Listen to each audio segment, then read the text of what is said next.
Welcome to VictoryCast, a podcast about tabletop games and all the other nerdy things we love.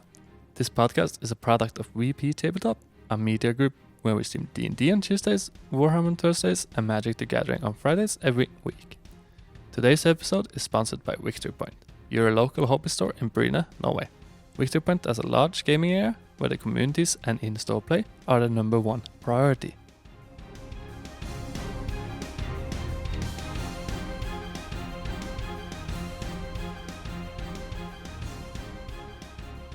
My name is Kenneth.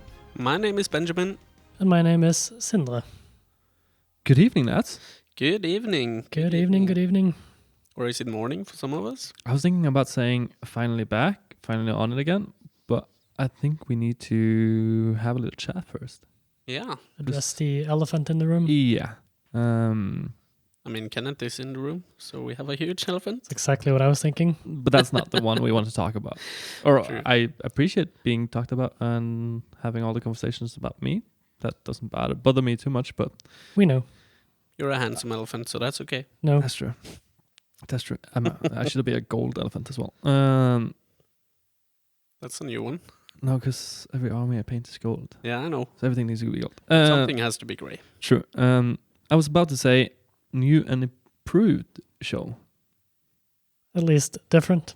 At least different. At least different. Let's go with different. Yeah, I'll let would say the people at home judge if it's better or worse. Or Let's hope it's new and improved, but that's not for us to say.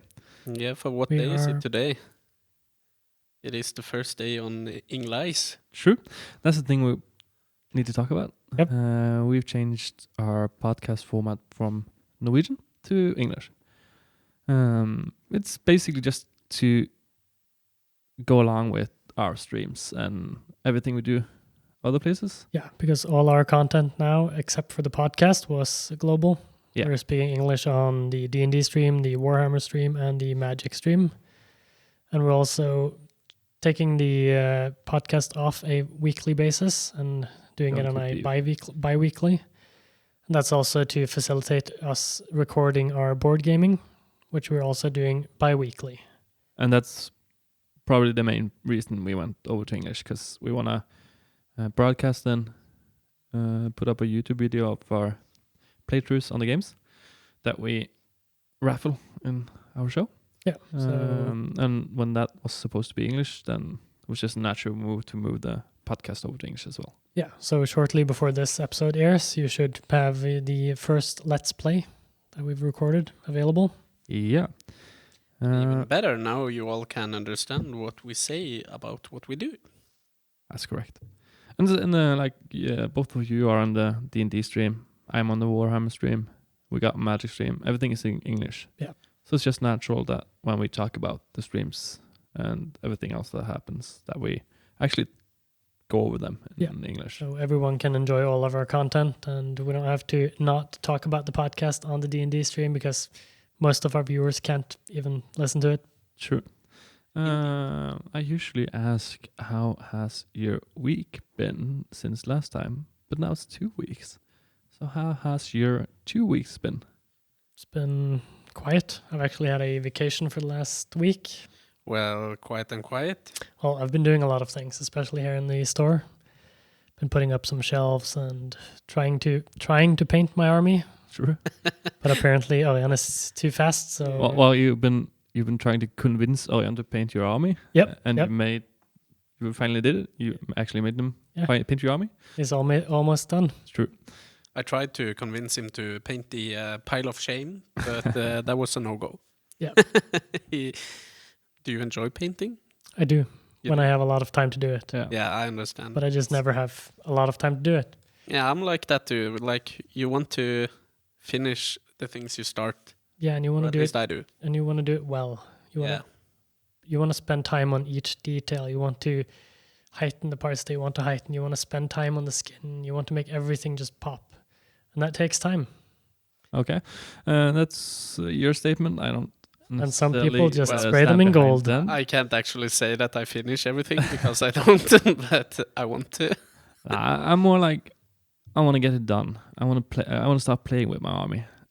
So if I can find a way to paint them that's easy and it looks kind of good, but it's fast. Mm. Then I'll do it because I want to stop playing with them. And I do not like to play with gray plastic. No, you like gold plastic. I like colored plastic. Colored but I plastics. like a good paint scheme. Like I need everything to be painted just to, because it's more fun to play with. Yeah. Well, I have to give you a little praise for the Grey Knights. Gold They Knights. look very good. Yeah, they They look. do. Well, they look good for what they are and how much effort that Yeah. has been put into them. Yeah. For me, I enjoy painting more than I do playing. Yeah. Unless it's D&D, then I enjoy playing more than I like painting. Sure. Which is why my D&D miniatures are not painted and my Warhammer miniatures have a little bit of paint. That makes sense. Exactly. And I'm playing a lot of D&D. But again, with your army as well, like you say, you want to take your time. You want to paint it like really good details and everything that's on them. But they are supposed to be used in the stream. Yeah. And you don't On have Thursday. Yeah, and we don't have 2 years to make Yep. them done. So if you were to paint the whole army, you would probably use a couple of months. So it's better for someone like Ørjan to actually just go over them and Yeah, because we Make them have decent 4 in a days now week. until I have to play with them on stream, so they have to be painted. and he could get them up to a decent standard in a week and Yeah. finish them in a week. So thank you, Ørjan, in case none of them has said it before. We never said that. Nope. Nope. Then I said it for And we never will. We just expect. we just expect. Well, We got expect it from greatness. Yep. I was actually supposed to help him paint them, but Yep. it's easier for him to just do it. And I did other things for them in the store. So Exactly. That's how I copped out. Exactly. It's called work delegation.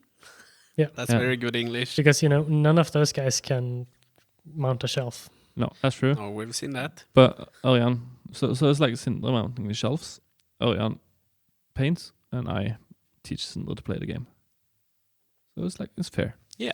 I'm the best player. He's the best shelf mounter. Shelf mounter.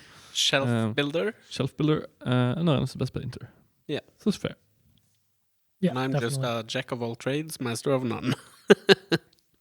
Jack of few trades, master of none. Jack of all. Anyway, so yeah, Anyway, the new elephant in the room is that I'm going to be playing Warhammer on Thursday. Yeah. On our new Warhammer stream. We have had it's 2 not- episodes so far. It's not an elephant in the room, though. You've said it twice. Yeah, I actually. know, but it's still an elephant because we didn't address it properly. True. But you're gonna play against Turkari on stream against Lassie. It's, Lars Erik. So probably gonna be it won't be your first game, but it's first week of full games, 2K games. And first, I believe it's my first proper 2K game. I don't think I've had any proper 2K games before. And me and you just started a practice game just before we went on this podcast. Yeah, 1 round or 1/2 round. Half a round. Yeah. I had my full round, and you just finished with your psychic. Yeah. And then Benjamin came in and interrupted. Yep, I did. We most likely will continue a bit after and see how it goes, but I'll be playing until Thursday. that was My fun. fate. So you haven't actually learned anything because you haven't done anything. But what do you think about my? Well, I face? have learned that your Custodes, Grey Knights. Grey Knights, are devastating Yeah. if I don't place my deployment correctly. Basically, what I've done, I've jumped in with my Grey Knight Librarian, and I took out Venom Crawler. Venom Crawl. And Random. you damaged a Venom Crawler. You took 3 mortal wounds on that one. Yeah. And then you blew up my Venom Crawler. Yeah. Meaning That was an it's unlucky roll spread, from you. Yeah, it spread to my other Venom Crawler, my Chaos Space Marines, my Chaos Spawn, and my Chaos Cultists, and my Warp Talons. Yeah. All of them took quite a bit of a beating. So it was a worst case scenario first round for you. Yeah. But basically, I pushed with my Librarian. I pushed 16 plus 1, 2, so it's 18 mortal wounds. Round 1, my turn 1. And I managed to get my interceptors up and basically screen Sindre inside his own deployment zone. So on his first turn, on his first moment, he couldn't move out of his deployment zone on that side of the board. That's heavy. Yeah. So when he showed up and said, "Let's do a podcast," I'm like, "Yeah, let's do a podcast." That sounds like a lot more fun. No, my army is not really optimized for winning. No, but Greynuts are, and it's like we sit here and I'm saying like, yeah, I'm teaching you how to play Warhammer, and I'm just like denying noob everything stomping. you can and You're just noob stopping everything. stomping him. Yep. That's what's Yes. doing. But it doesn't matter too much right now because He just wants to have fun. no, but a game where I'm teaching Sindre, I will win no matter what because I know the game he doesn't. True. So I just want to test out like what can I do in the first round, how much can I push out in the first round. So I'm not gonna min max rest of the game. It's just like do the first round and then we just have a nice game and teach and learn. And it helps if you two know the army that Sindre is playing, wouldn't it? A little bit better. Yeah, of Because course. then it would be easier for you to help him too. Of course. I'm playing Wordbearer, so you don't really need to know my army. It just loses. Oh. It's like if you My faction ability is you may reroll moral wounds or moral rolls. yeah. Moral saves. I can't remember what it's called actually. Morality Saves? checks. Morality checks. Yeah. There we are. English. You can reroll those, Yeah. but it's like, it's not good at all. No, and it just became weaker in 9th edition. So It's like if I had the choice in my armies to get army-wide reroll moralities for 5 points, I would not take it. Yeah. No. Unless I had 5 points to spend. Yeah. That's how bad it actually is. so it's good to have reroll moralities. It's not bad in that sense, but there's like so much more better things you can have. yeah, there are so many other factions in that book that have so good abilities for their faction, and then you have mine. It's like terrible, but I still want to play them. They're fun. You just don't have to get in like a position where you have to use it. Yeah. You just have to avoid the situation. It looks you don't cool. have to use it. I generally don't have to use morale No. checks because I don't really have big units. Exactly. That's the thing. If you were playing like multiple units of 20 models, and it didn't have anything to autopass morale, then it could be good. Yeah. But still, as reroll, it wouldn't need to be like reroll and +3 or something, or you can fail less than 3, because it's like if you have 20 models and they've taken out like 15 of them, you need to hit that one anyways. So it's like, okay, if you don't roll a 1, you need to re-roll and hit that 1. Yeah. So it's not going to happen anyways. So maybe it works sometimes on a 5-man squad. In the perfect scenario, you get that re-roll. You have a bad roll, you roll a 6 and 1 runs. You re-roll and get the 5 and no one runs. Maybe it can help you in like those slight scenarios, but overall it's not good in any way. It just sucks. Yeah. But on the topic of Warhammer, there's something I want to talk about. Because this weekend, or past weekend, there was one of the two biggest Warhammer tournaments in Norway was held. And I got to participate as a tournament organizer. Ooh, cool. So that's pretty fun. I was supposed to be a ringer. So I was supposed to play games against people who had a buy. Just to work them up a little bit? Yeah, if there's like an uneven number of players, instead of them having to wait like 3 hours, they can get a practice game against me. But it ended up with equal number of players, so I was available to run around and help. So it's my first big event that I've been to in Warhammer. Yeah, I saw you sent a snap on that one, and there looked to be a lot of people. Yeah, I think it was 80 people. 80 people? Well, I didn't see that many. 80 people on two different, on both, in total, on Warhammer 40k and Age of Sigmar. It was supposed to be 50 on both systems, I believe. So about 100. But because of COVID and stuff, there's been a lot of dropouts. So I think it was like 40 on 38 on 38 30 A lot or of so, people. a bit more on AOS and a little less on 40k. But it was a fantastic event. Great venue. They got a new venue for this year, a new hotel, and the big problem with a lot of these events is that when you get a room filled to the rim with nerds, the air gets bad and it gets hot and it stinks, and it's like if you go out and come back in, it's like meeting a wall, and it's just awful.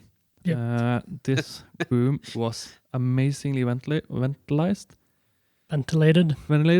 and it was spacious, and it was amazing. It wasn't hot at all. There was no smell. Everything was just amazing.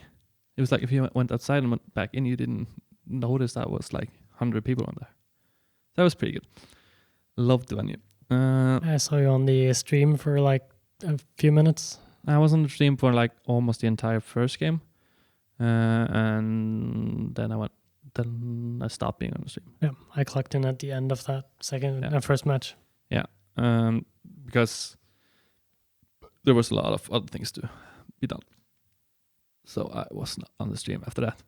But it was a cool event. A lot of games to watch. I was walking around, just making sure everyone was having fun.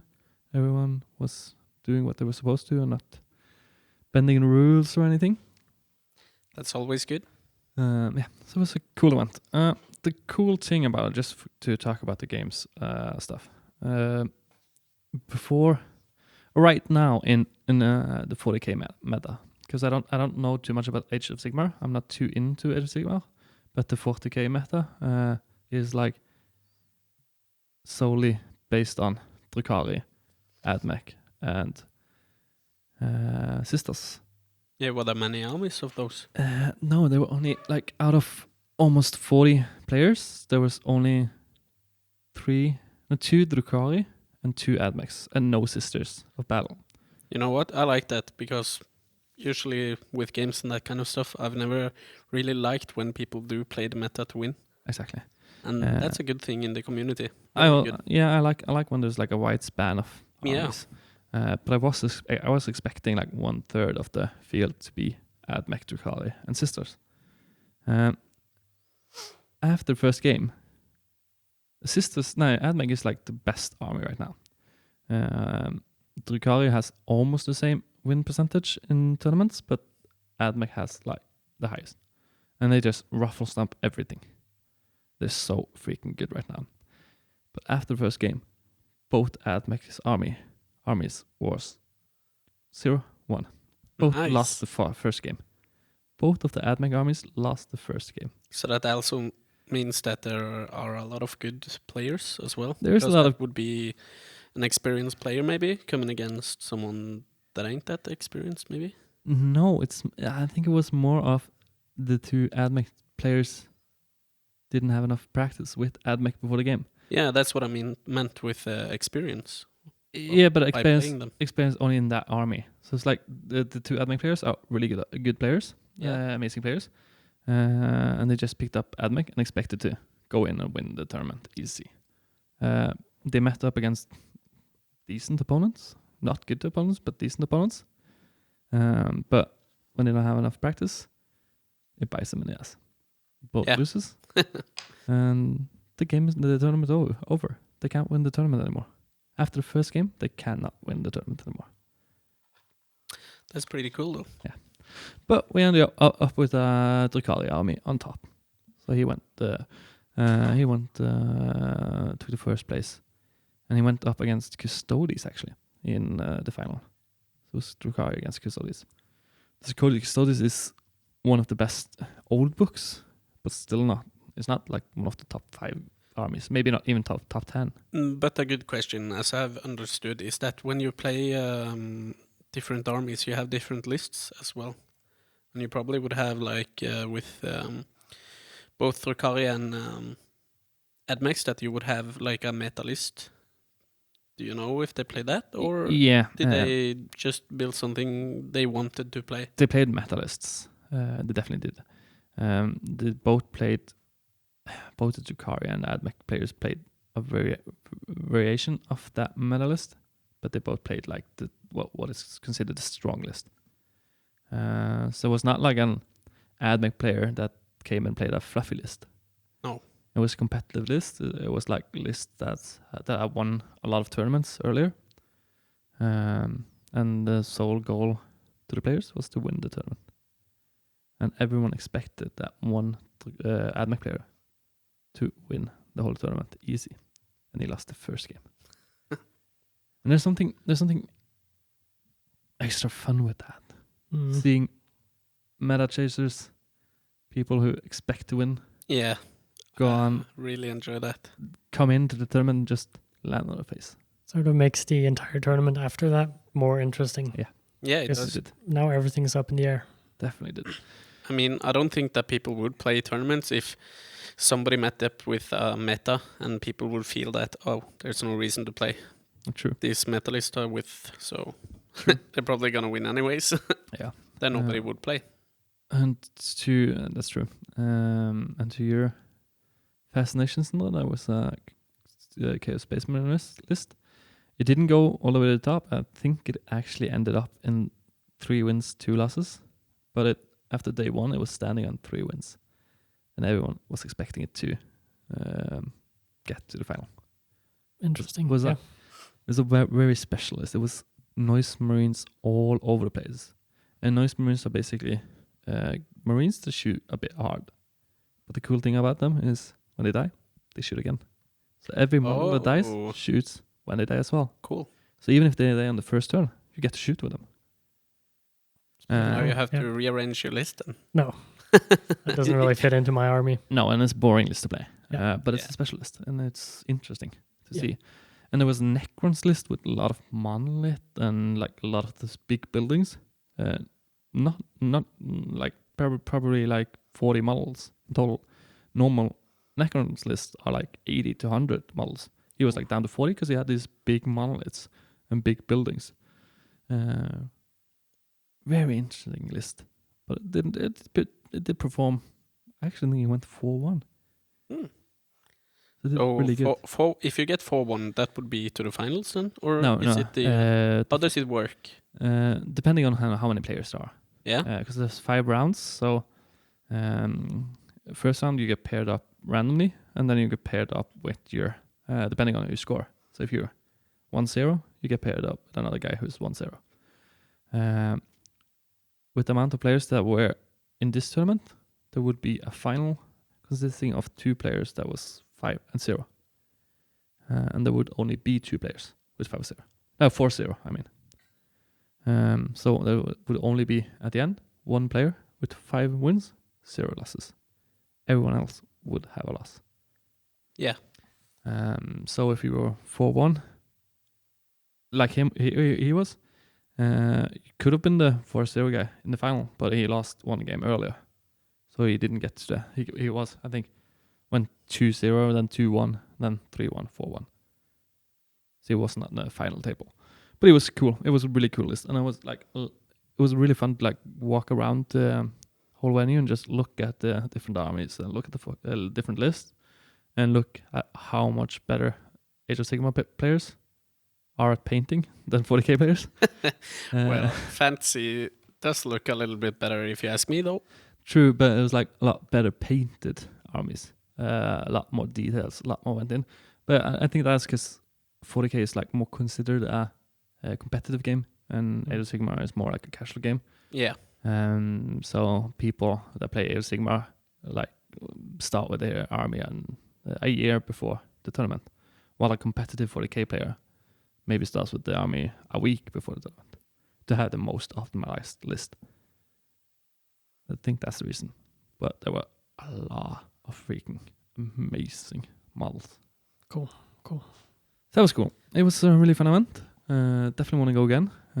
Maybe want to play later at that time.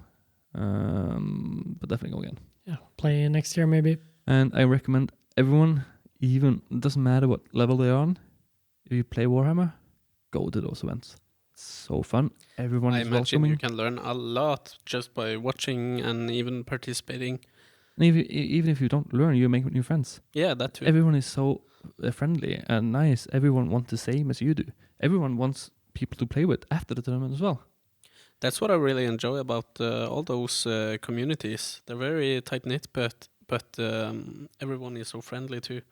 Exactly. Usually, you're taken in with open arms. Exactly. You definitely are. So that's recommended to everyone, whatever level you are. If you have finished your 2K army, join a tournament. It's amazing. It's not only for people who are trying to win. Maybe you're gonna join I think next I year. should make my AOS army. Why? For the more painting and stuff like that. True. And less just clean competition. Well, there are still 40k armies that are painted well. Yeah. It's just that more competitive players who doesn't care about painting. But if you want to paint up your AOS army and join a tournament with that, go ahead. I'll see you in like 4 years, maybe. Sounds good, yeah. Sure. When the pile of shame is finished painting, and then The problem with my pile of shame is that I 3D print. So right Yeah, now, so it just yesterday I increased that pile with 3 models. Yeah. Tomorrow it's probably 2 or 3 more. True. Maybe you should limit it so you print one, you paint one, you print one. No, but I'm trying to get you guys to paint as well. Yeah, but we do. So then I have to paint. Then I have to print more than I can paint. But you just need to do what around us. Go on speed painting. That's not that too. fun. True, but it's not more fun to have painted models than no painted models? It is, but also no. I don't really need the models. It's just fun to have them. And if it's not necessary, it's more fun to actually paint them properly if I'm going to do it. True. You have to arrange another mail workshop then. Yeah, definitely. Never forget more that mail one. workshops. Never forget that one. True. Yeah, we do have an event coming up next month, which is probably going to be painting, so that's cool. Yeah, True. I'm going to join. But you said that speed painting, the model is not as fun, or it's not as good looking. Yeah. Well, it could be just as good looking. It's just not fun for me. But if you just go over them really quickly and get them done, you can go back over them again. But then I have to actually do that. I'd rather just like prime 2 models and then spend the next 2 weeks painting those 2 models. But if you could then prime 50 models and then spend the 2 next weeks to paint 50 models, and then get them done, and then go back I on would them. have taken the time to do that. Nope. Okay. He just tricks everybody else into painting, really. Yep. Sure. And when you paint, you just paint yourself. So Yeah, I do. I mean, my hand was all black I when I remember. went out with the primer. I think I said base. it. I think I said it on the last podcast as well. Yep. Yeah, was you it? did. It was so Never gonna- funny when you came back after priming your models and your whole, like, I'm not exaggerating at all. Your whole hand was black. I just like that one of the girls came in like 5 minutes before having done the exact same thing. And Benjamin is like, that's a good idea. Yeah, he went out with her afterwards to prime his miniatures. They were out together at that point, and I'm not sure how you did it, but Hey, Saruman has a white hand. Why couldn't I have a black one? no. The black hand of Benjamin. So yeah, it's been 2 weeks since the last podcast we did. Yeah. So a lot of stuff has happened. We've had a new record-breaking video, our first Warhammer video, He's reaching gonna live long on that one. over 300 views, which is still rookie numbers, but it's fun. What's the main difference between that video and every other one we have done? Advertisement, pushing it. And there's one thing more. No, There's one more. no, because you've been in a few other videos. Oh, not in the focus. That's true. So this video was where It has nothing to do with I was that. the main guy in focus, and everyone had to watch me and listen to me, and just Kenneth, it was because of the other guy. It's all about Glenn. Yep. Glenn and his shiny hair. No, No. so that was interesting, and hopefully we'll keep. So hopefully we'll keep doing more of those videos, the Warhammer ones, and they'll keep doing as well. Yeah, it was fun. It was definitely fun, and it's cool we did wake. We got feedback on our terrain, that our terrain was not interesting enough. We totally agree. We did not actually want to have that terrain on stream, but we did not manage to finish the terrain we started on. No. So we have a lot of cooler terrain sets on the way, but they're not finished yet. That's gonna be cool. But we wanted to start out streaming because it's like, why wait? Just because the terrain is not as. We've had the same philosophy since the start of the stream. We don't need to be perfect right away. No. We're improving from every episode, and it just gets better and better and better and better. True. Evolving. Yeah. Sure. And I noticed that this weekend, or actually yesterday, I watched a few of the original first D&D videos. I watched the newest D&D videos. I watched the first podcast with Benjamin, and the most recent podcast. It's just, the difference is just so huge. Yeah. The audio, the video, the color, how we act, how we talk, how we look on camera. Yeah. Everything's just better. True. I actually, I'm gonna do the same just to get the confidence boost. Yeah, It sounds really does. nice. It really helps. I haven't thought about it, but it's actually a very good thing to do. Yeah, and a little bit of wine as well really helps. Well, wine fixes everything, but not the day after. The difference- Like today. The worst thing I watched was our introduction video with you guys. I watched the entire thing on again. the D&D. Yeah. Yeah, I think we have to make new ones, maybe. No, we're gonna make new ones for the next campaign. Yeah. Yeah. These are gonna Let's stand. stick with the campaign. Actually, that's a little bit funny because those were so awkward. Yeah, of course. And I realized when watching the first episode that it wasn't really our first episode. Our first episode is the trial run episode, which is not available on any platforms. True. So I hope we have that still locally on the computer. I have no clue. We'll have to check, because that would be fun to see again, just privately, just see how nervous everyone was and everything. True. No, it's a lot of fun. We've come a long way. Yeah, Yeah, definitely. I think so too. I've learned a lot. I still haven't learned a shit about sound, because sound is amazingly difficult. I have no clue how to do anything that has with sound to do. Me neither, and I'm the one doing it. Yep.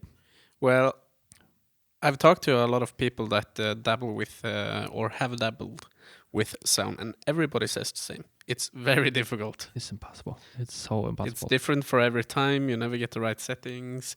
So it's a thing that will fluctuate a little bit and perhaps get better. The funny thing is, since thought that I had done a lot with the sound, because I run a lot of the streams. Yeah. So he was like, "Yeah, haven't you like set up the setup for the different streams?" No. So I'm like, "No, I just use the ones you've set up, and like just if you set up one for the D&D and that fits with the Magic players, I'm just gonna use that." Yeah.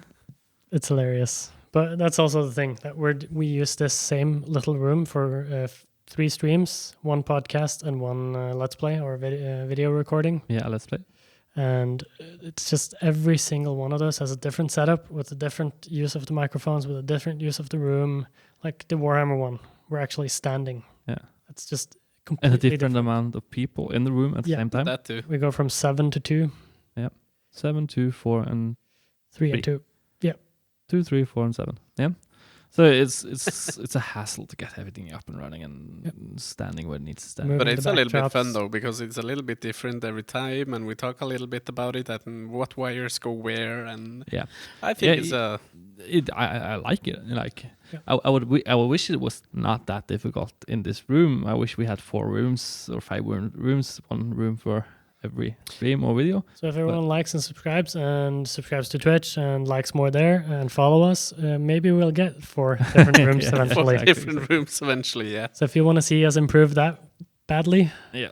just like and subscribe. But it's really fun, like remembering the different wires too, like what wires go where. It's like, have you played the yeah, me and you played that, Sindre. The bomb game. Keep talking. Nobody explodes. Yeah.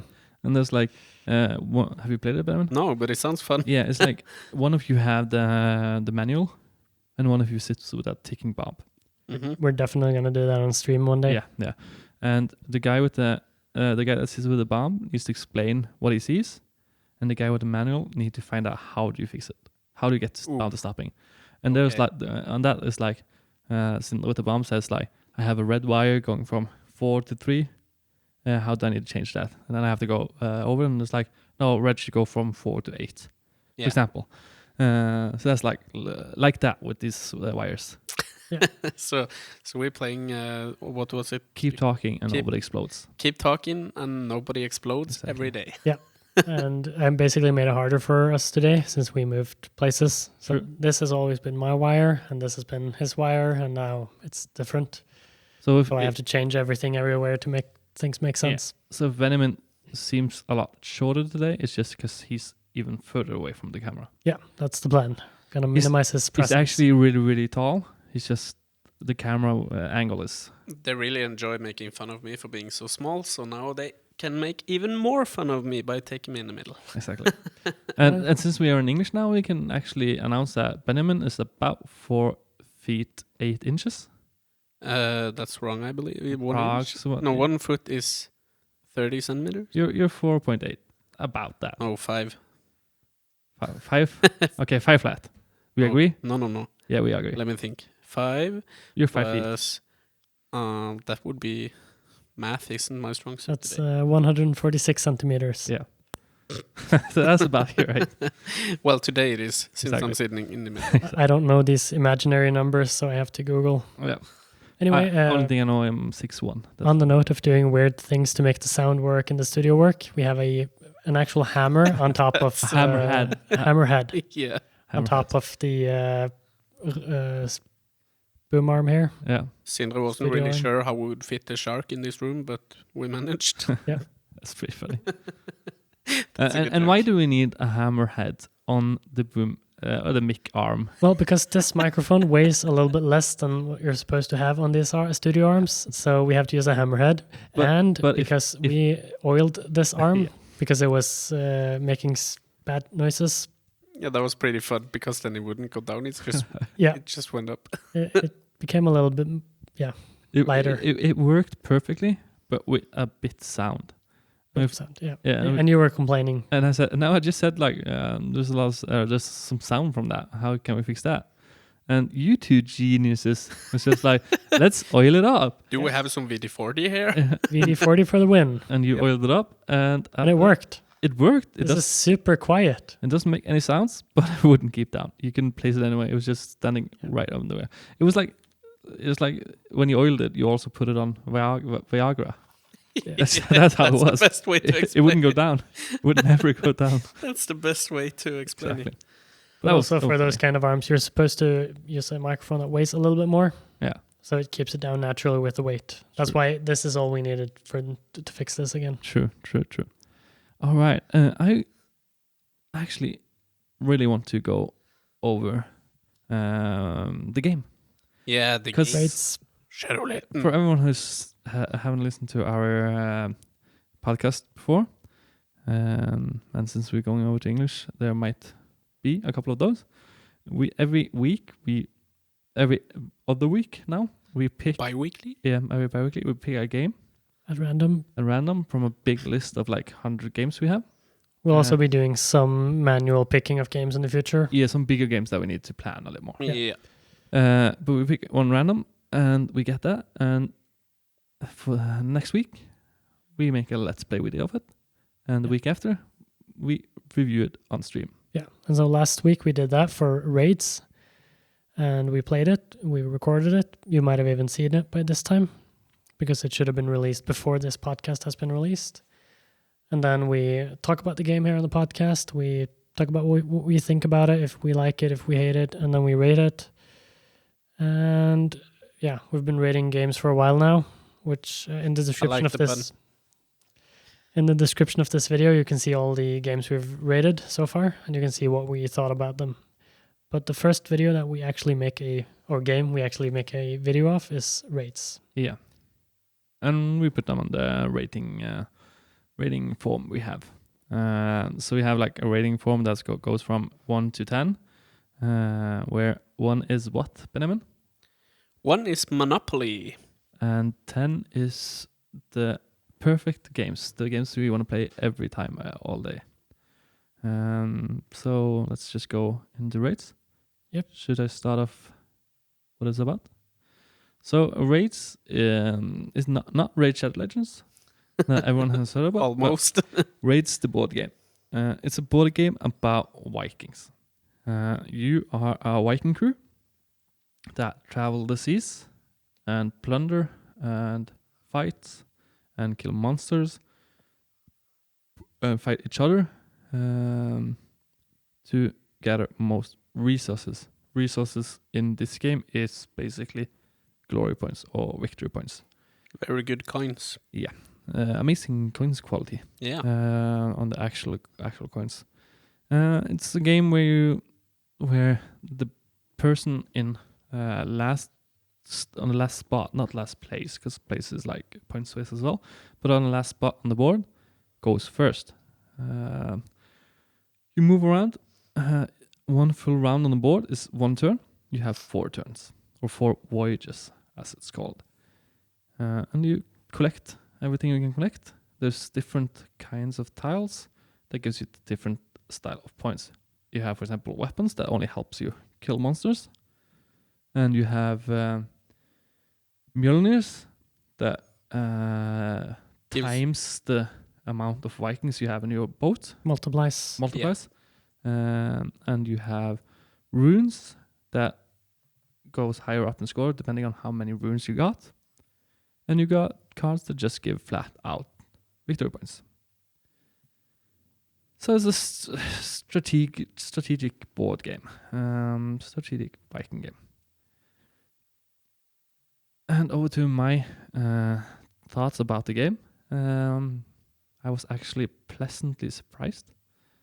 I thought it would be kind of boring, to be honest, before I went into it. But it was a game of the thing that surprised me most was how many different ways or how many different strategies you can use. Yeah. All 3 of us went 3 different directions in how we would gather our points. Sindre went on the let's get strong, let's get a lot of weapons and kill monsters. Benjamin was all about them Mjolnirs. All about them Vikings. All about the Vikings. And I was a little bit off. I was runes and different things. Runes and a bit of everything else. Yeah, a little bit of a collector. Yeah, we all dabbled a little bit in the goods as well, didn't we? No, you were most in the goods. I don't think so. I had one. Yeah, okay. Yeah. One good. I took only one, and I was just for the Viking. I didn't trade anything. So you were the one with the goods and the Mjolnirs. I was a bit weapons, a bit. I had one Mjolnir, but mainly on the runes. And every strategy worked.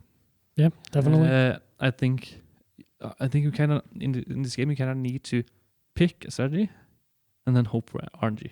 Yeah. Where does the tiles land, and what space do I go in? Do I go first, second, or third? So it was only 40 minutes, a sub 1 hour game. So it was quick.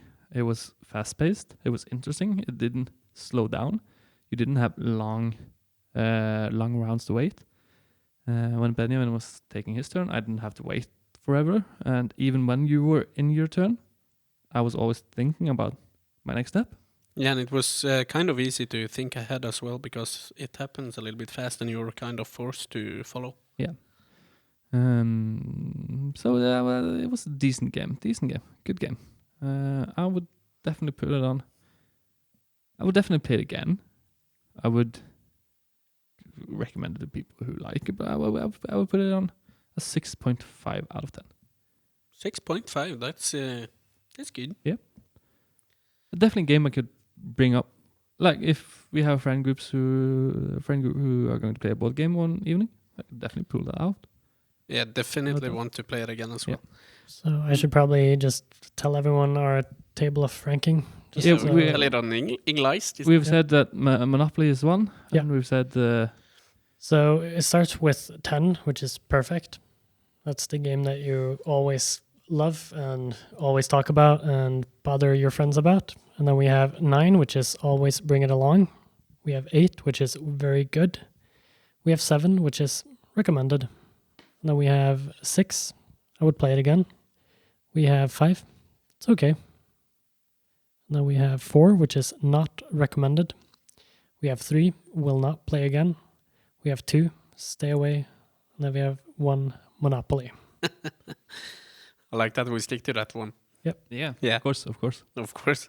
I was still, even after that, I would say 6.5. I can't really put my finger on what's bad about a game, but it's not like a perfect game either. It's like I want to play again, but it's not the first game I bring if I'm going to a friend's place.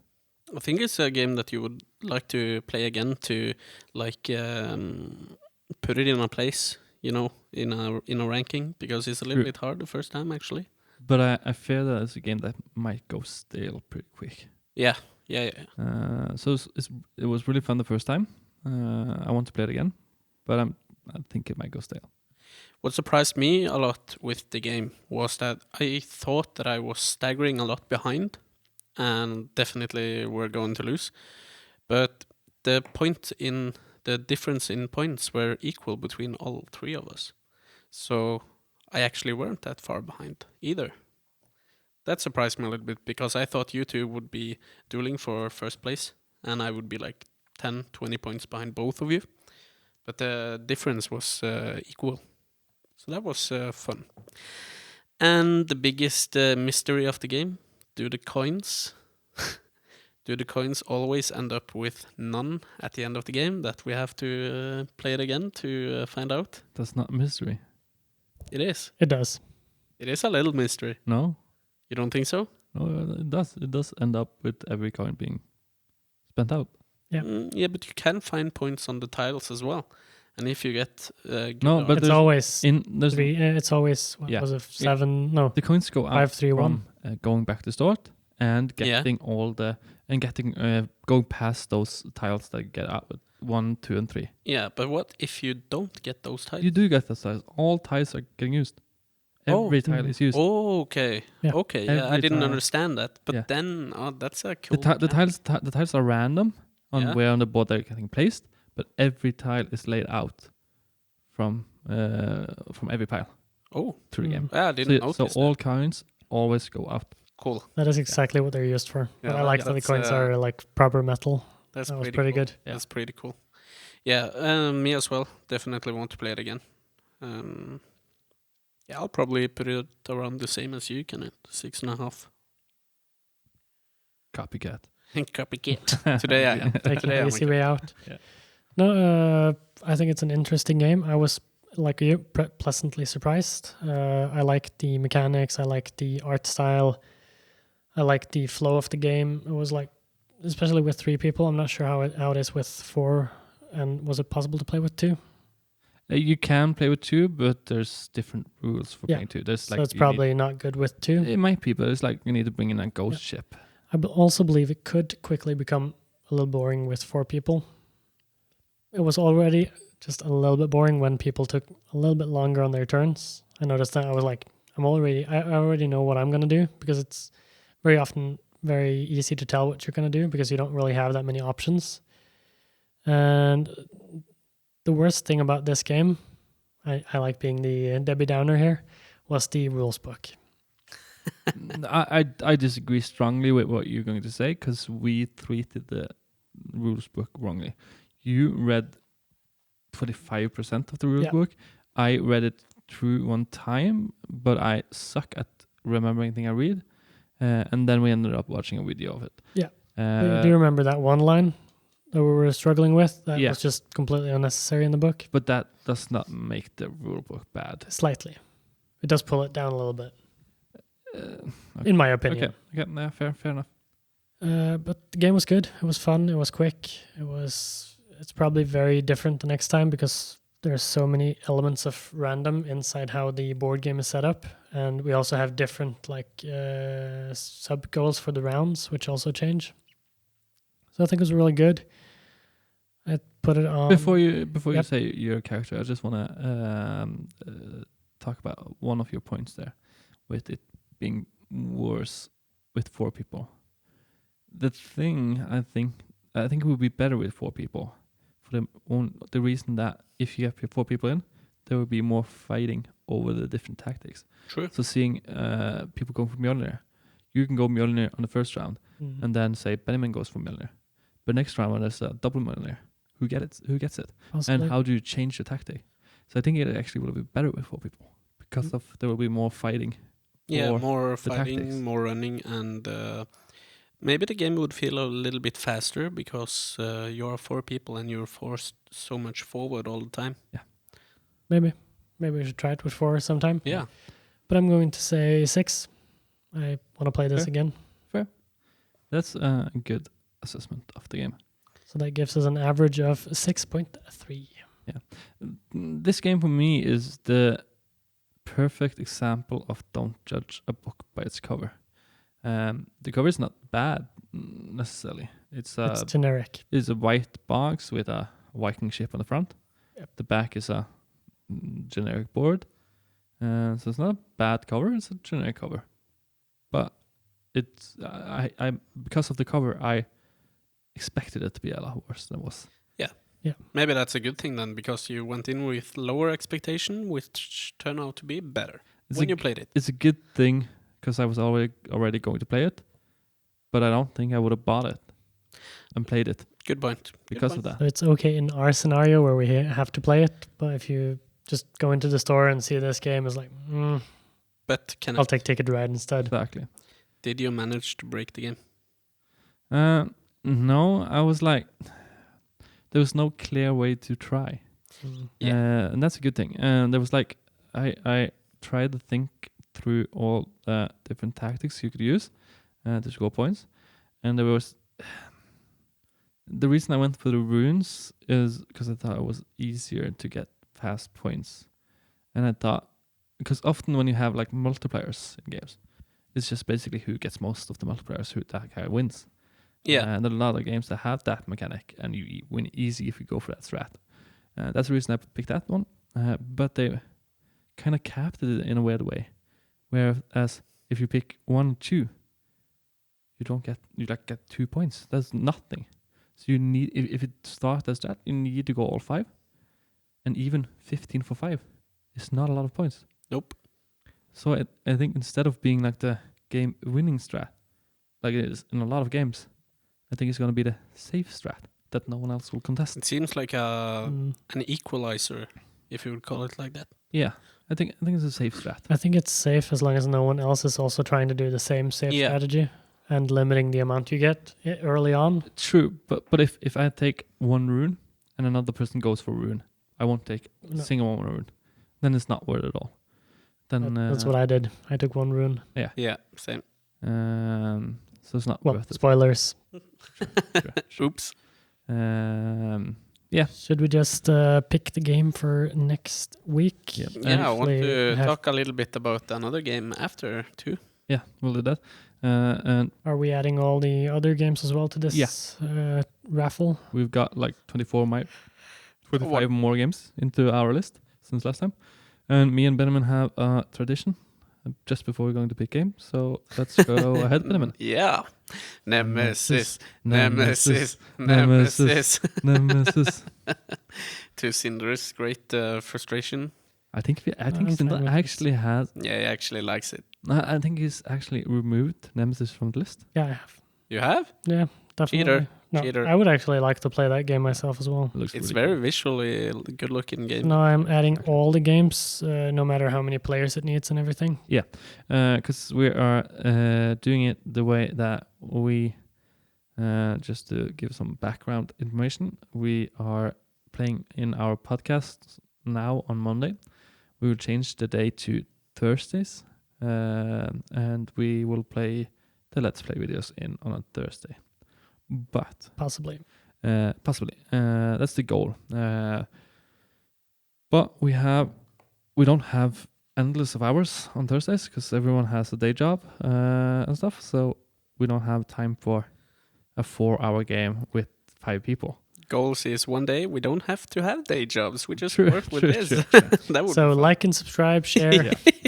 But the whole shebang. On that note, if we pick a game that we need more players on, and that takes a longer time, we have also set our Sundays aside to do that. Yeah, and we're gonna allow ourselves to pick games that we can play as well if we need more videos to put out. Exactly. So we're not always going to play just the game that we pick here now.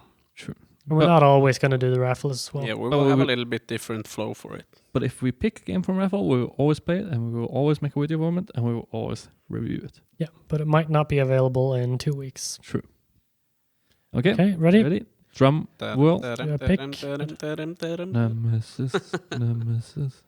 We have not Nemesis, but Damn. Evolution. Well, Evolution. that sounds That's fun. Evolution. I have not played that.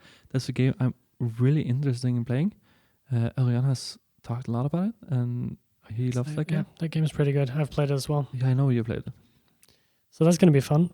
I'm looking forward to that. I'm looking forward to that. Yep. Excited. So This is I think we can play 3 players on this one. Yeah, should be able to. And it's like an hour and a half game, isn't it? Yeah, it's pretty short. That's what I like when I haven't played that many board games like you two have, is that for me everything is still a lot new. It's that for me too. There's not that many I've played. I've played a bit more than you. I definitely have. But I have not played that many. So I like new things. in 2 weeks, they should see us play Evolution, the 3 of us, Yep. on the Let's Play, Yep. the Victory Cast Let's Play. Yeah, on Victory Point's YouTube channel. Yep. For now. The reason I say for now is we're going to come back to that. Yeah. We'll talk about that later. We have some announcements coming up in the true. future. We'll actually talk a bit more about it today too. Yeah. But you wanted to talk about a game? Ben? Yeah, I want to talk about the predecessor, if I'm not mistaken, of the Betrayal at Baldur's Gate. But this is Betrayal on the House on the Hill. Yeah. Well, quick and fast, it's basically the same game with a different theme and more like a horror kind of house type style than an RPG. But what's so fun about it is I broke the game. You broke the game. Yeah, I did. How did you break the game? Was it a Kenneth level of breaking the game, or was it just I think like so. Okay. I really exploited it to one of the players' big frustration. Actually, he got very that's irritated. interesting. But that was because, one player or one explorer gets to be the traitor or the haunt. I got the mummy. When you get the mummy, you're spawning a girl. You have to go get the girl and a ring or something else, and go back to the sarcophagus with that to win. So what happened was the girl spawns a little bit away, and one of the players got the girl. To win, they had to get a book and the mummy's name. So they managed to do that in like one round, and I thought, okay, I'm screwed. Other items I got was a dog.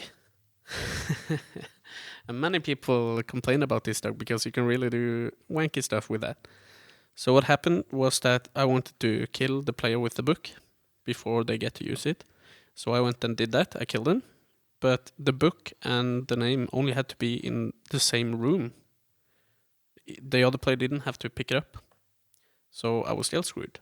But then I thought, hey, I can use the dog to pick up, carry, and drop items up to 6 tiles away.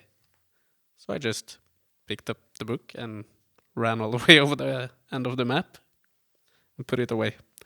And one of the players, no, you can't do that. You can't do that. You can only do one action. The card doesn't say that. No, read So I broke the game and I won. Nice. Read the cards, play the cards. Yep, that's what I did.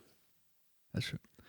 But it's basically the same game with a little broken mechanic. So I don't remember what I put on Betrayal at Baldur's Do you Gate. think it's better or worse than You had a 9. Baldur's Gate? Yeah, I think it's a fun game. You can play it so many times. But it was a broken mechanic, so I'll put it a little bit down. Probably around 8.5. All right. Yeah. So the 8.5. That's it's still basically the really same good. game, but yeah, That's still No. really good. it is. Yeah. Yeah, I really enjoyed it. It's good to hear. That's because I want to. So if you get both games in front of you, would you choose this one or Baldur's Gate? I would choose Baldur's Gate because of the theme. But could it also be like which one did I play last, and then pick the other one? Are they that close? Yeah. Actually, I mean, I could. Well, as Sindre said, if I had both games, I would play Baldur's Gate. Okay. I would. Even if that was the last one of those two you played.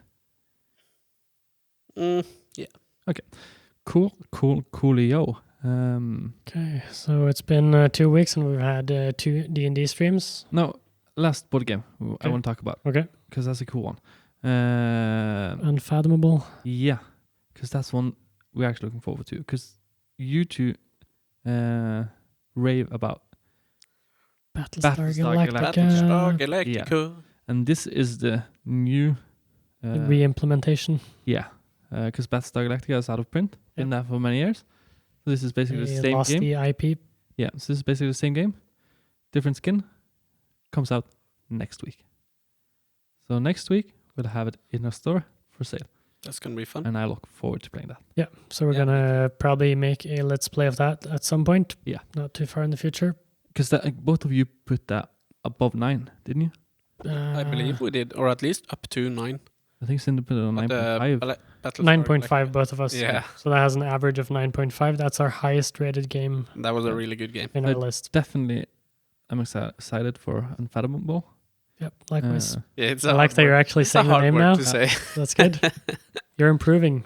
An Unfathomable. Yeah, something like that. Unfathomable. Unfathomable. Unfathomable. Unfathomable. We'll look forward to that. That's coming out next week, and I've already ordered one for myself. Sweet. So that goes into our list. I might not be able to wait that. No, No, we're not I was just gonna about to say. raffle that one. We've said with Nemesis, because we've been really excited with Nemesis as well, that we will wait until we get it in the raffle before we play it. Yep. Because that's kind of a meme, kind of a joke right now, and it's funny. It is. And it's not that necessary to play because we don't have any like expectations of talked about a previous game that's the same game and stuff like that. Yeah, but this game we have talked about on Yeah. many podcasts. So Yeah. Unfathomable we is have going to to be And you haven't played it. exactly. So Unfathomable is going to be a game that we play before we get raffled. Gonna be. It's not going to take a long time before we get it. No, to- maybe a month or so. Yeah, definitely. Maybe 2 at most. So that's going to be really interesting. Oh, I can't wait. Yeah, I mean, It's gonna be fun. Just got very excited. I really hope they live up to Battlestar. Yeah. Yeah. Really do. It's a different team though, so it might be worse because of that. Because adventure team now or fantasy team instead of sci-fi. But I hope the mechanics still are as solid. I'm really excited for how they will make the game mechanics when. Yeah, it It's seems like a. it's still basically on a ship. Yeah. Just Yeah. a ship in the sea instead of ship in the space. It's going to be super interesting to see how they re-implement the game in a completely different setting. Yeah. True. All right. Then we can go over to D&D. I can hang up. I can You go can take a the little walk. pause. I can go to the toilet, and you can have fun. Finally. I've been waiting for this. Finally, the corner of the D&D world. So yeah, we've had 2 sessions since the last Yeah. podcast. The first of which is kind of a sad episode. Yeah, it was the last one with Higgs. Last one for Ida. So that was pretty sad. I miss her already. Yep. It was a good member of the group. Yeah, she's been with us for 16 episodes, Mm. which is just insane to think about that we've done 16 episodes.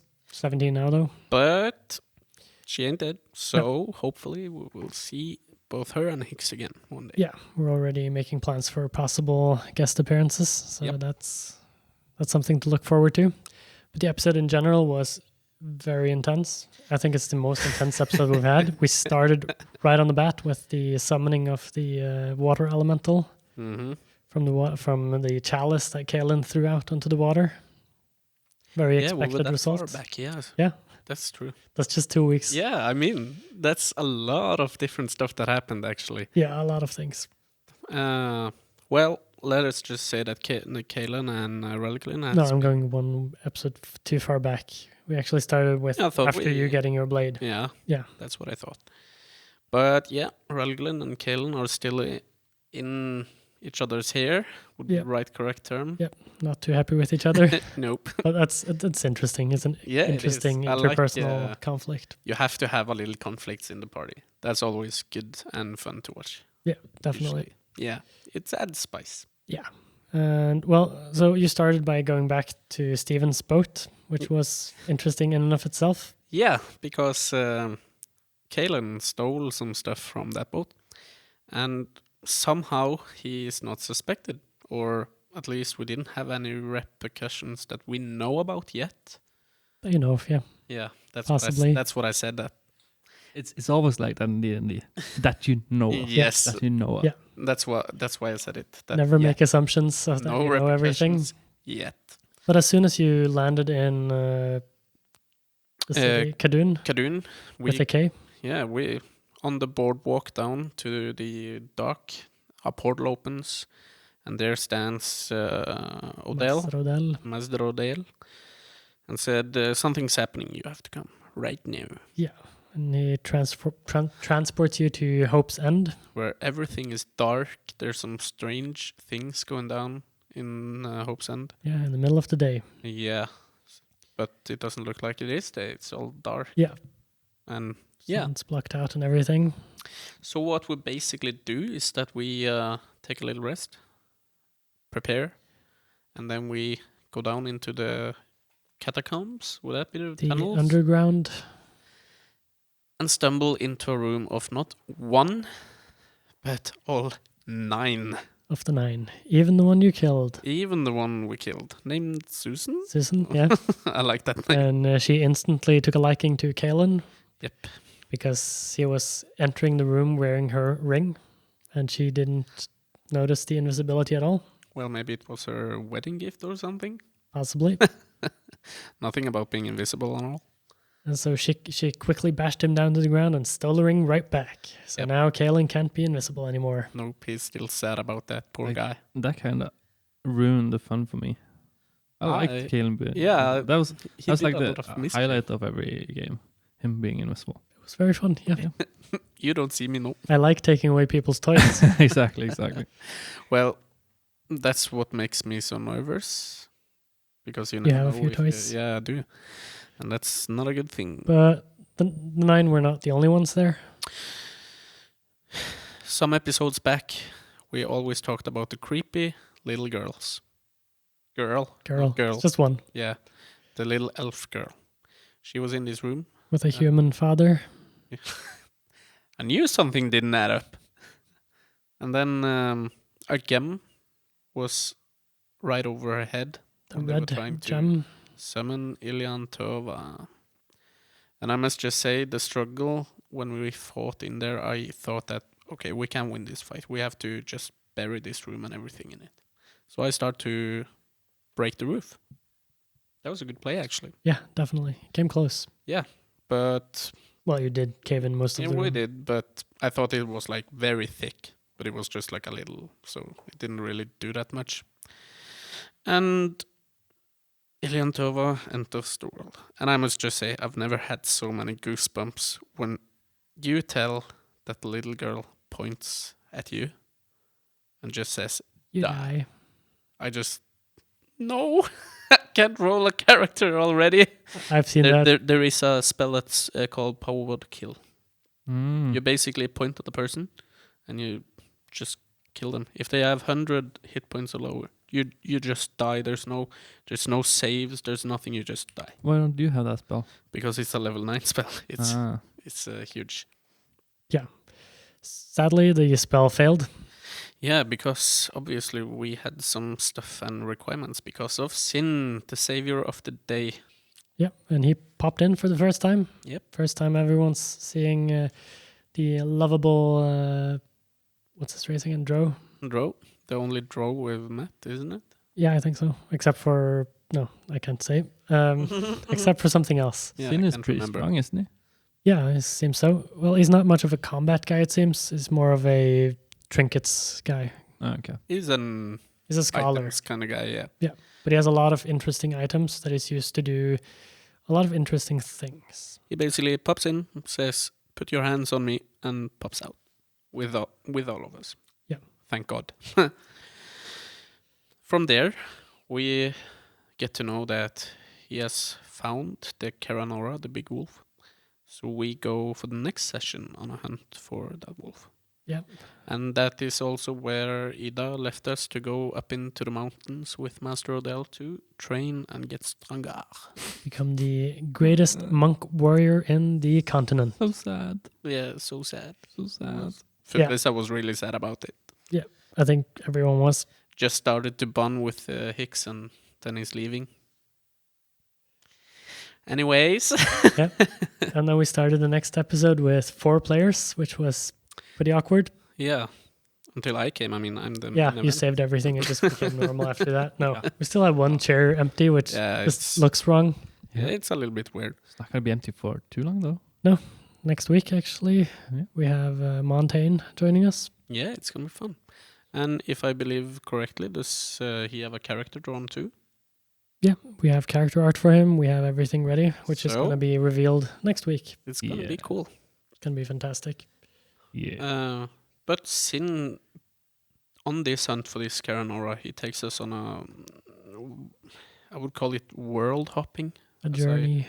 Yeah, a very interesting journey which takes us to some kind of shadow hellscape kind of plane. The Forgotten World. Plane, Yeah. which is a very interesting name because I was talking to Elian right before the stream and I was checking my notes and talking about what do you think about this sort of travel system that I've made? And the name on the top of my note was The Forgotten Realm. Yeah. That's basically all D&D. That yeah, won't work. I didn't realize at all before Elian pointed That it was out. cool. So welcome to The Forgotten Realm. Oh, goddamn. So he warns us, says that this world is dangerous, don't stray too far, and be ready because we can get in a fight. Yeah. And that's one of my favorite moments. Oh my god, I had so fun doing that. So We meet a monster, screaming for blood. Tara goes to hit it. Kalen shoots it with an arrow. And I run up and I basically just one-shot the whole monsters while everyone is just, your math has to be wrong. But it wasn't.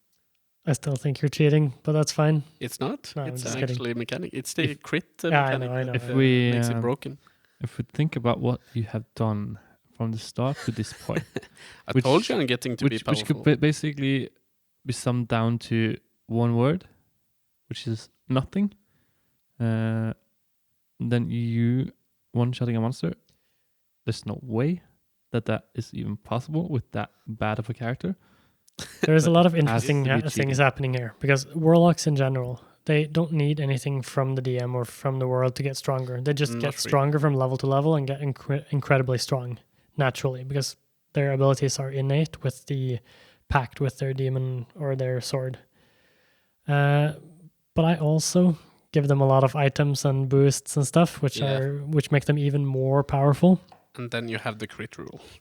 And we have a house rule for crits, which doubles any dice for damage. Yeah, and you max out the double amount.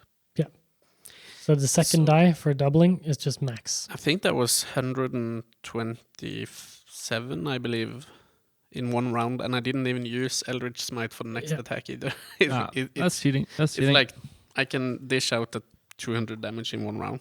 I'm gonna take a tournament organizer ruling. That's cheating. But what was fun about this is afterwards, it was like you see Sindre just,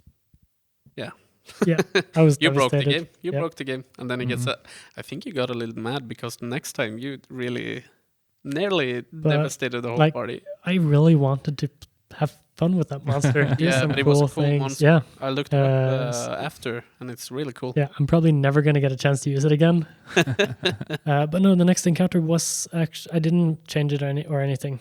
Oh, you It didn't? was completely Oh. planned. But that was devastating. Basically, huge shades or Sh- something. shadow horrors. Shadow horrors, yeah. Horrors. Horrors. Horrors. They were Hodor. not completely. Hodor. Shadow horrors. They're like they are a canon monster, but I've changed it quite a bit Yeah, and had a couple of champions and a couple of fighters kind of thing.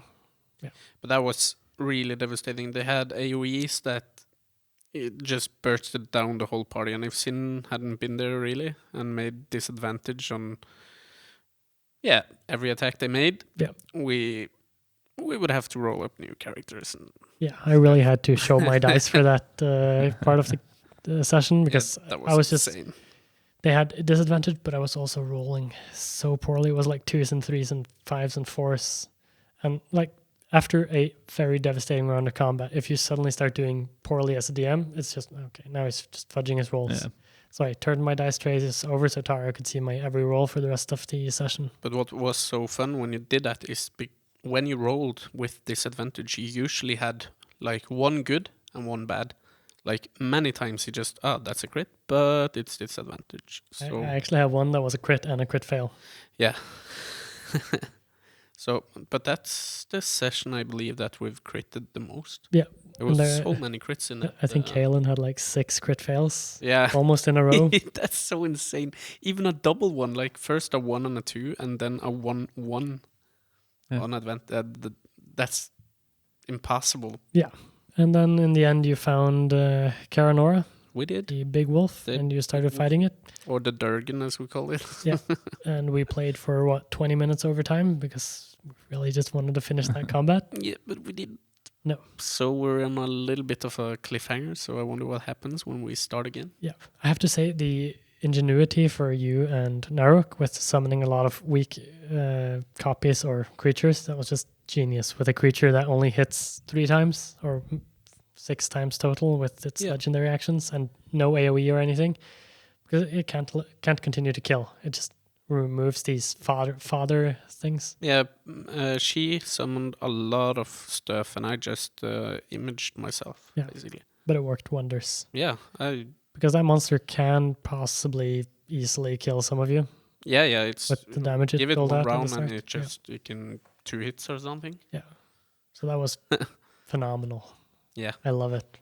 I don't know how the mechanics work when you decide what the monster is going to attack, but it worked wonders. Yeah, it might not have worked wonders with, for example, Ilya and Turva or one of the 9. Probably not. They would have teleported around and killed you all around. Yeah. But this wolf just kills whatever's in front of it. Yeah. So that's perfect for that one enemy. Yeah. So then we have until tomorrow where we continue that amazing story. It's gonna be fun. It's gonna be fun to always happens. excited for the next session. Yeah. You now I just have to say it. You give me goosebumps like every time we play now. Goosebumps. Yeah, goosebumps. Goosebumps. I mean goosebumps. Yeah. My hair is standing all the time.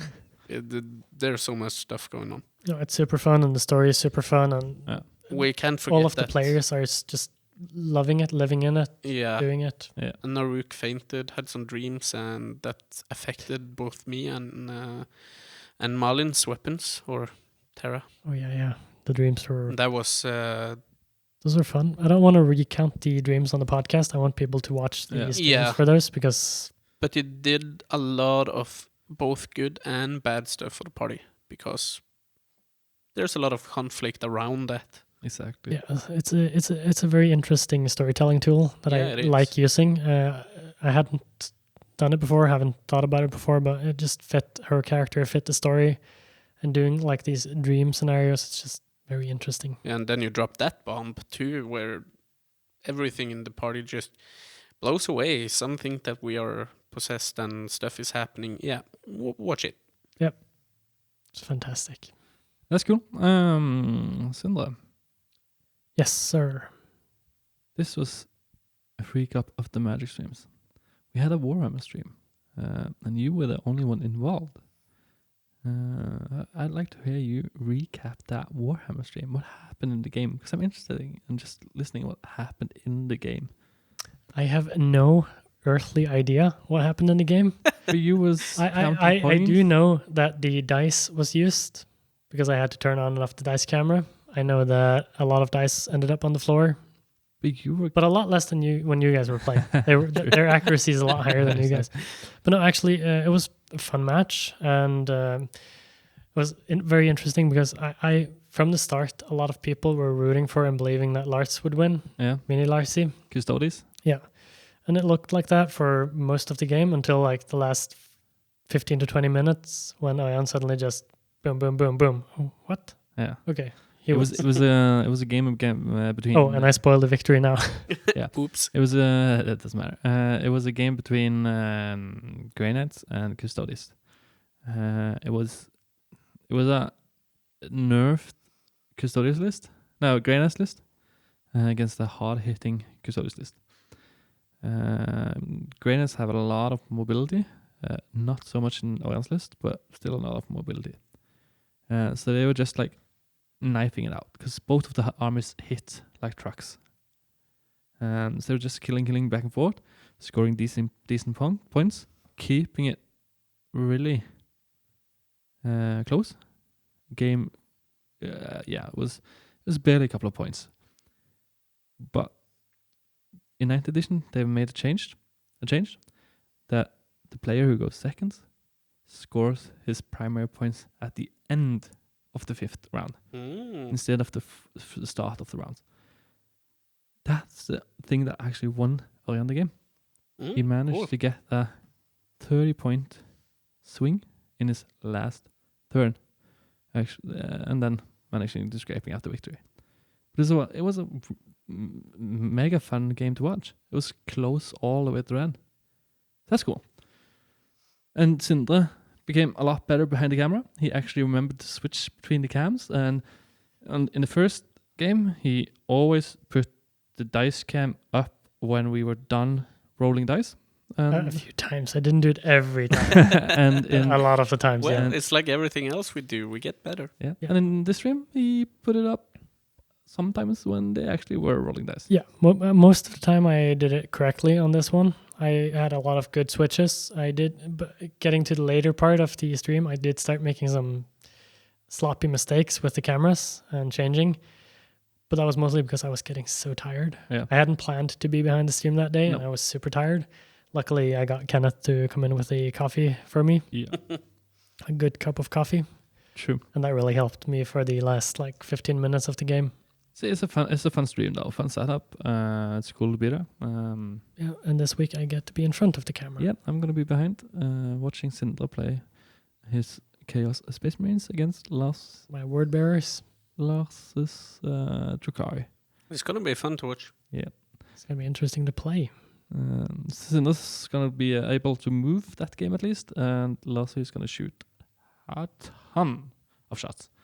Probably about 250 shots each shooting phase. Yep. Ooh, so basically, I just need to close the gap. A lot. Yeah. Fast engagement into his boats. So I should probably do some second round entering. What is it called? Deep strikes? Deep strikes. Yeah. No. No. He has. If you don't think you will be able to pop any of his boats, then there might be spaces to put them down. I can try to get him with my obliterators, but it's very random. Yeah. Have you heard about those? No, I haven't. Tell us about Explain. those. Yeah. Explain. It's a for the fun obliterators, model. they're very possessed and demonic, and they don't know what they're doing. So their strength, their their strength, amount of shots, of shots, and AP. damage. So wounds, Is it AP, and strength. Isn't it amount of shots, AP, and damage? Yeah. Not No, strength. Okay, strength. Strength, wounds, and AP. Yeah, something like that. All of those are D3. All of them are D3. So yeah, number of shots is one of them. Yeah. Number of shots, AP, and wounds. Yeah, something like that. Yeah. Something like that. It's like D3. So you roll D3 to see how many shots you get. And then you roll a D3 to see if it's AP -3 or AP -1. Or 2.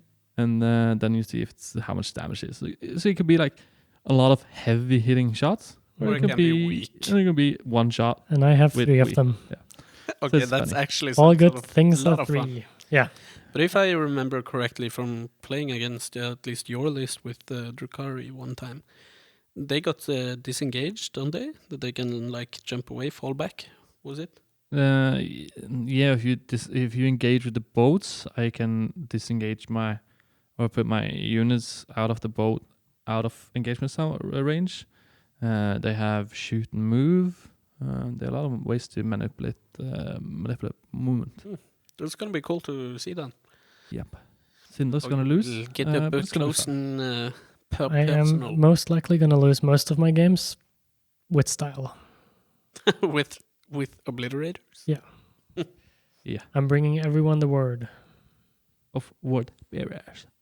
True. It's gonna be fun. I'm looking forward to it. It's gonna be not my first game behind camera, but it's because I've been behind first game on Warhammer because I've been First one running. of these, yeah. I've been running a couple of Warhammer streams earlier, but first of the new Warhammer games. Yeah, first one of our own format. Yeah. She would take a couple of words about Because right now we have our first podcast in English. And we can say as much that we have a lot of plans going forward. We're going to have a big restructuring of everything we do. And that's going to bring a lot of cool things with it. We're not going to go too deeply into it, but it's a couple of weeks away. And there's going to be a lot of announcements when we get there. But it's going to be cool. There's a big reorganizing coming. Yeah. And we're going to do a lot of interesting stuff and a lot of new stuff. And we're also going to take a 1 week break from our regular programming for D&D. And we're going to announce what's happening later. Yeah. When it gets closer. So there's a lot of things happening. So the reason I wanted to say that is because if you're used to seeing our streams on a certain day or used to listening to our podcast on a certain day, that might change just a bit. But we will keep uploading as much as we do. Probably even more, yeah. Yeah, even more. We keep at it, and we promise to deliver a better product. Everything is going to be better. Yeah, definitely. That's what we're aiming for. We're shooting for the stars. Yeah, buddy. So yeah, I think that's a perfect note to end today's podcast on. That is. And if you have any questions or any recommendations, anything you want us to talk about, or just want to bash us on our great English, you're welcome to do so on media@victorypoint.no. And other than that, I want to thank you for listening and have a nice day.